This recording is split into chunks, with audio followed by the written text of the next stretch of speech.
lilipat daw po dito yung bangka ni Manong. Kaya po lalong lumalakas po yung alon. Ayan o. Bali po pala doon sa laot ay namumuti po yung mga alon. Namumuti lamang. Sobrang lalaki. Hindi makaya dahil po ang lakas ng alon. Ayan. Bumaba na si Tutoy at saka si Miko. Ayan po pala ay dumating na po yung na-order ko mga school supply ni James. Bali sa online na lang po ako bumili dahil po ay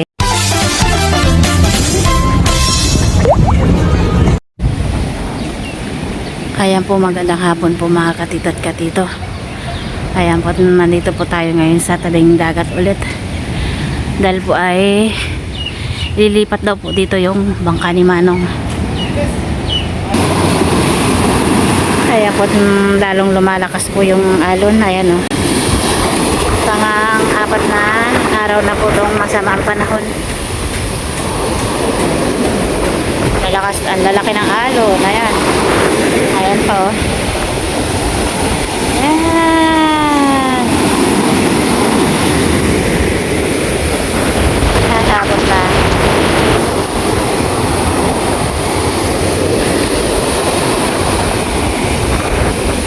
Tangangin. Lakas ng alon.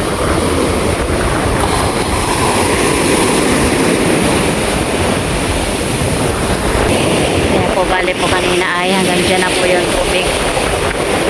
Hanggang dyan na po naabot na po yung ng bakod.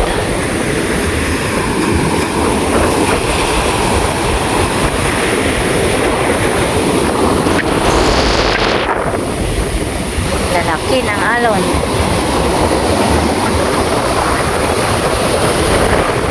Bali ililipat po dito yung bangka ni Manong dahil po ay bumababa na po yung lupa doon sa kanyang sinasadsaran at bababa din po yun doon. Ayan, laki ng alon.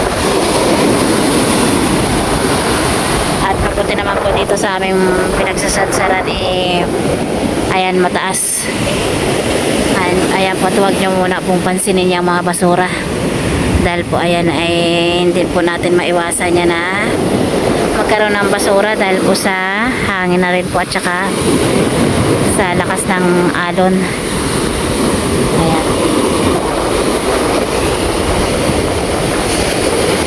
Lakas.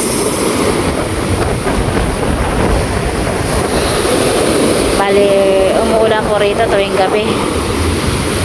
Ang lakas ng ulan kagabi. Ayan, medyo may araw po ngayon. Ngayon po ay alas 4:30 na po yata.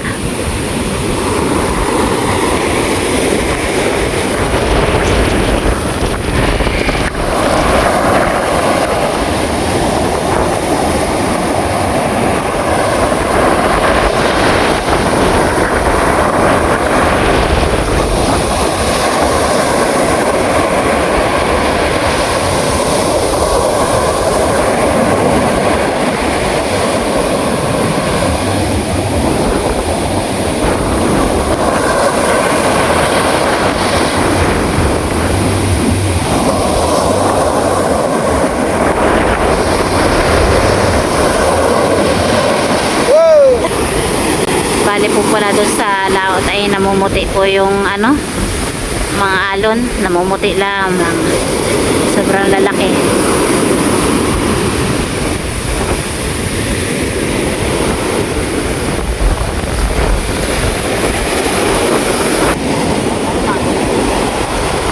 Gumagawa pa sila doon, di ba? Kaya po titingnan po natin yung kalagayan doon sa kabila. Ay, laki.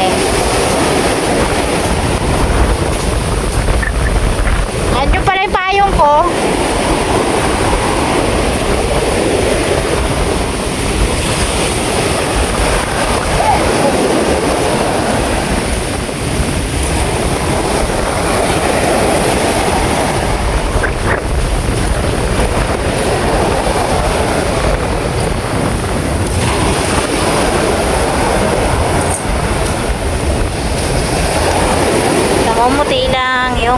malaking alon. Ayan, daming na namumuting sa laot. Ha?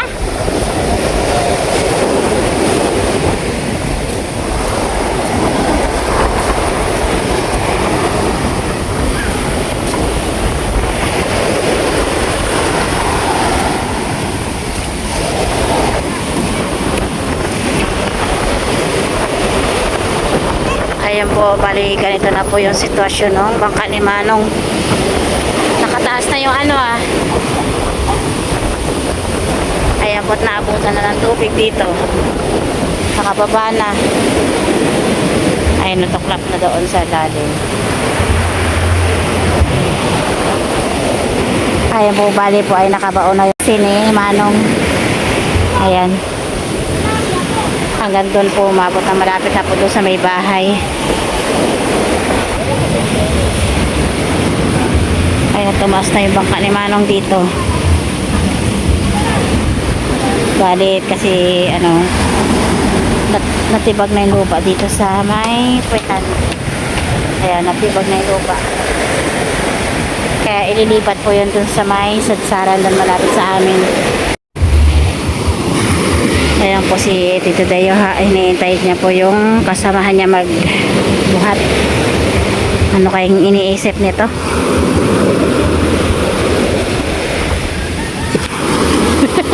Ano Tito Dayo? Namimiss mo na ng lumaot? Tagal pa makalaot sa 9 pa. Sa 9 pa? Miss na miss mo na, no? Gusto magpagawa dyan habang walang laot. Pagawa nila. Oh. Bakit kasi Tito Dayo? Ano na ba ngayon? Na 3 na. Sa Martes na. Puro na yun. Oh, Martes na. Sa Martes na pwedeng lumaot.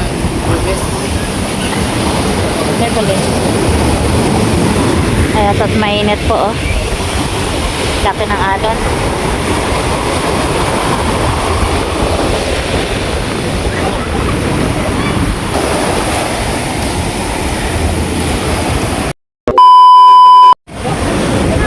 Ayan po, bali po ay bababa na po yung bangka ni Manong.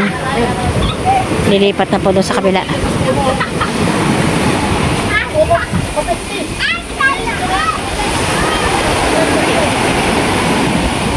Lakas. Bali dito pa ay pinagtatanggal na nila yung katig para po madala doon, may ayos. Kaya po si Meiko at saka si Totoy ang mag-iikot papunta rito. Laka! Ikaw! Kamanda! Baba mo na lang sa ano?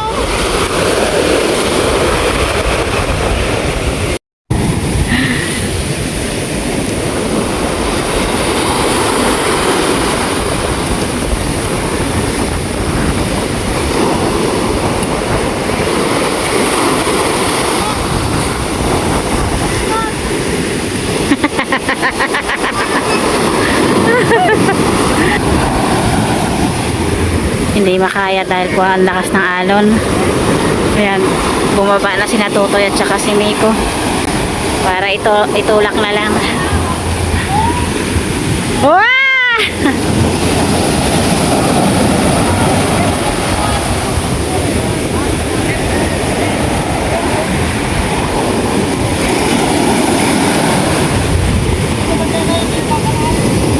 Laki.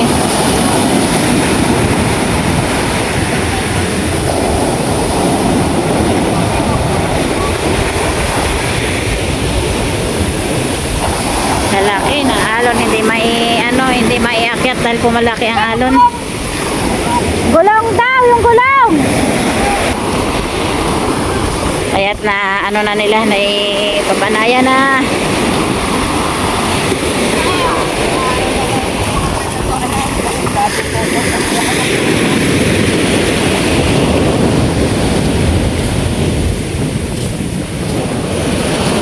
Kaya po akyat na rin po nila yung bangka ni Manong.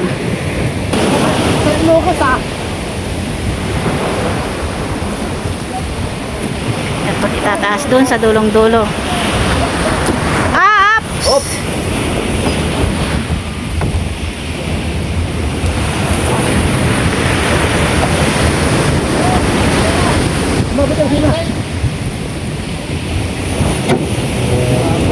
Ups! Ala, ala, ala! Mek, ikaw Mek! Hangga! Yan. Mek, paa mo, baka may bubog dyan. Pulit! Pulit! Pulit! Ayan po, kami pauwi na. Maliligo ka ba? Ayan, kami pauwi na po. Uulan na naman. Ayan. Kasi yan wala. 2 hours later. Ayan po pala ay dumating na po yung na-order ko mga school supply ni James. Bali sa online na lang po ako bumili dahil po ay na mas mura po sa online. Ayan. Bali, binilihan ko na po siya ng 10 notebook. Bali, ang kailangan niya po ay 8 lang. Binilihan ko na rin po siya ng papel niya na siguro to mga 10 pad. Yan. Para hindi na po pabili ng pabili. At bali po, binilihan ko na rin po siya ng lapis. Ang kulang na lang po dyan ay ballpen yata yung gagamitin na nila ngayon. At ito po yung kanyang pencil case. Ayan. Bali, binilang ko na rin po siya ng rubber shoes pang school niya. Mas gusto daw po niyang rubber shoes. Ayan. At ito to, binilang ko na rin po siya ng medyas. Ayan. Siguro mga 1, 2, 3, 4, 5. 5 pares po na medyas. Dahil po ay sa umaga at sa hapon. Ayan. Bali, meron na rin po siyang bag. Bag si James yan. Ayan. Bali sa uniform naman niya po ay hindi ko muna po siya binilhan dahil po ay inuna ko muna po itong mga gamit.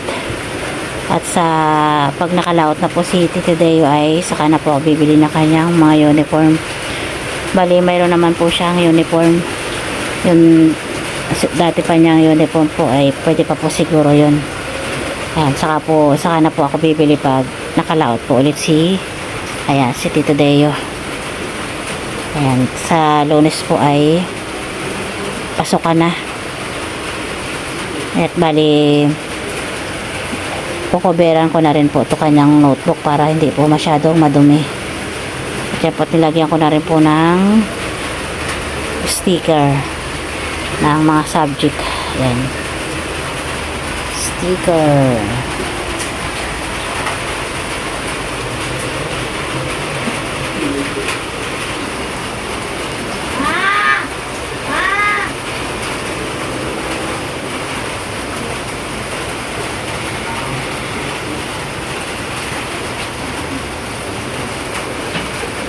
Maglalagay po muna tayo ng plastic cover sa notebook ni James.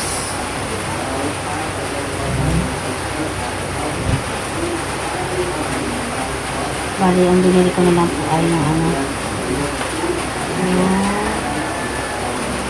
parang sticker. At patanggalin lang yung ganito. Para madali na po, para hindi po masyadong magastos.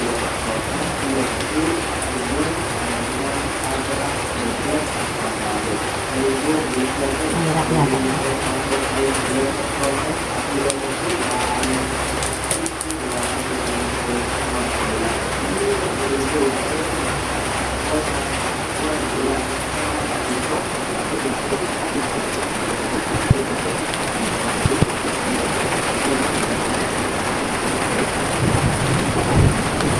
Balik na dito.